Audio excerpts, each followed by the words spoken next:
Hello guys! Good day! So for today's video ay gagawa tayo ng terrarium. So meron tayong pinag-prepared na dalawang small bottle, glass bottle for our terrarium. So, naisip ko kasi na maganda itong part na ito na paglagyan ng terrarium, and at the same time is a good source of pagkakalibangan din.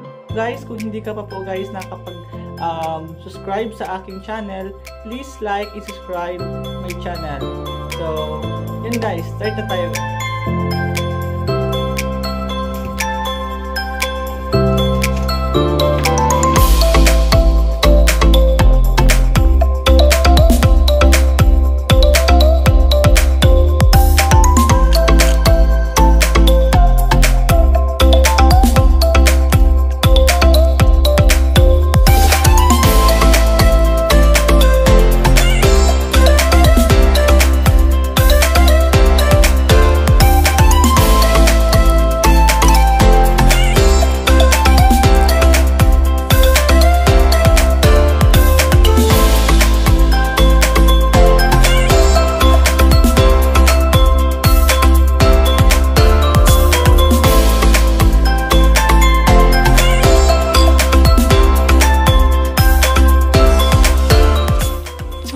Bali guys, ito na po yung mga kakailangan natin sa paggawa ng terrarium.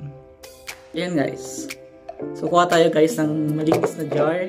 So jar ito ng mushroom.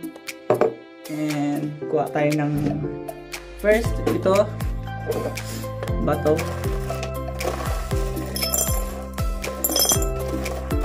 So sunod naman natin guys yung lupa.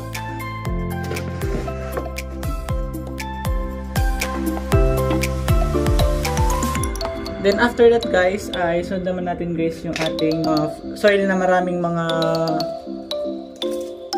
isopod.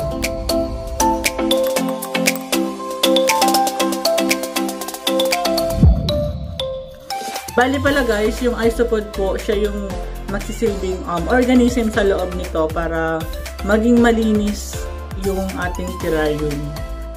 So after that guys, is maglalagay na po tayo ng ating lumot. Lumot.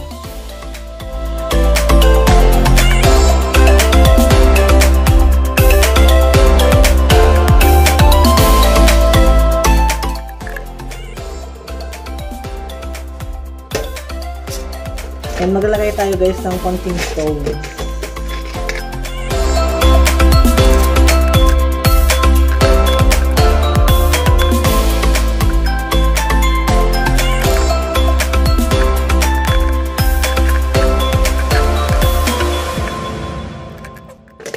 And last one is mag-spray tayo. Konti lang guys, damp lang. Okay. So, after that is sealed natin siya. So, this is my first terrarium guys. Yan. Huwag natin guys na ilalagay sa place na nasisinagan direct ng araw. Instead, pwede tayo guys kumuha or bumili ng LED lights or maybe yung ilaw guys ng ating bahay pwede na din. Basta wag lang guys sa direct sunlight. And next, gagawa tayo guys ng ibang design naman. So dito. A few moments later. So yun guys. So after guys ng ilang minutes ng ating paggawa ng ating terrarium, ito na po sila ngayon. Ayan. And here. So as you can see guys,